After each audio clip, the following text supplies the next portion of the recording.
ತೀರ್ಮಾನ ಅಂತ ಹೇಳಿ ಎಲ್ಲರೂ ಹೇಳ್ತಾ ಇರುವಂತದ್ದು.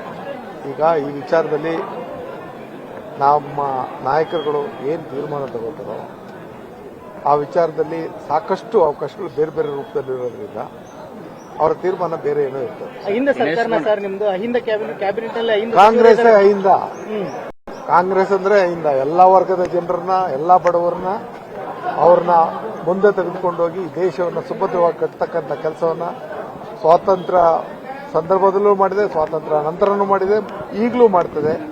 ರಾಹುಲ್ ಗಾಂಧಿ ಅವರ ನೇತೃತ್ವದಲ್ಲಿ ಈ ದೇಶ ಉಜ್ವಲವಾಗಿ ಬೆಳೆಯೋದಕ್ಕೆ ಆ ಕ್ಷಣ ಗಣನೆ ಬರ್ತಾ ಇದೆ. ದಿನೇಶ್ ಗುಂಡೂರಾವ್ ಅವರಂತ ಹಿರಿಯರೆಲ್ಲರೂ ಕೂಡ ನಮ್ಮ ಆತ್ಮಗೌರವಕ್ಕೆ ಧಕ್ಕೆ ಆಗಿದೆ ಅನ್ನುವಂತ ಮಾತುಗಳನ್ನೆಲ್ಲ ಹೇಳ್ತಾ ಇದ್ದಾರೆ. ಕೆಲವರು ರಾಜೀನಾಮೆ ಕೊಟ್ಟು ಈಗ ನಾನು ಈ ಕ್ಷಣದಲ್ಲಿ ಅದನ್ನ ಅವಲೋಕನ ಮಾಡ್ದೇನೆ ಉತ್ತರ ಕೊಡೋ ತರ ಅಲ್ಲ.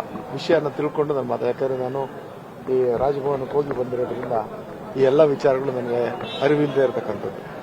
ಮುಂದೆ ಮಾತಾಡಿದ್ರೆ ನಮ್ಮ ಪಕ್ಷದ ನಾಯಕತ್ವ, ಮಲ್ಲಿಕಾರ್ಜುನ ಖರ್ಗೆ ಅವರು ನಮ್ಮ ಅಧ್ಯಕ್ಷರು, ನಮ್ಮ ವಿರೋಧ ಪಕ್ಷದ ಲೋಕಸಭೆಯ ನಾಯಕರಾದಂಥ ರಾಹುಲ್ ಗಾಂಧಿ ಅವರು, ಮಾಜಿ ಮುಖ್ಯಮಂತ್ರಿ ಸಿದ್ದರಾಮಯ್ಯನವರು, ನಮ್ಮ ಜನಪ್ರಿಯ ಮುಖ್ಯಮಂತ್ರಿ ಡಿ ಕೆ ಶಿವಕುಮಾರ್ ಅವರು ತುಂಬಾ ಶಕ್ತರಿದ್ದಾರೆ, ಅನುಭವಿಸ್ತಿದ್ದಾರೆ.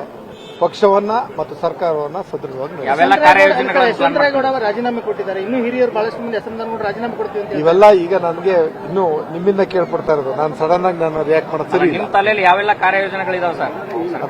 ಅದು ನಿಮ್ ಜೊತೆ ಮಾತಾಡದೆ ನಾವೇನೂ ಮಾಡಲ್ಲ. ಮೊದಲನೇ ಬಾರಿ ನಾನೇ ಆ ಒಂದು ಖಾತೆ ವಹಿಸ್ಕೊಂಡ ಮೇಲೆ ನಿಮ್ಮ ಹತ್ರ ಮಾತಾಡ್ತೀನಿ. Thank you sir.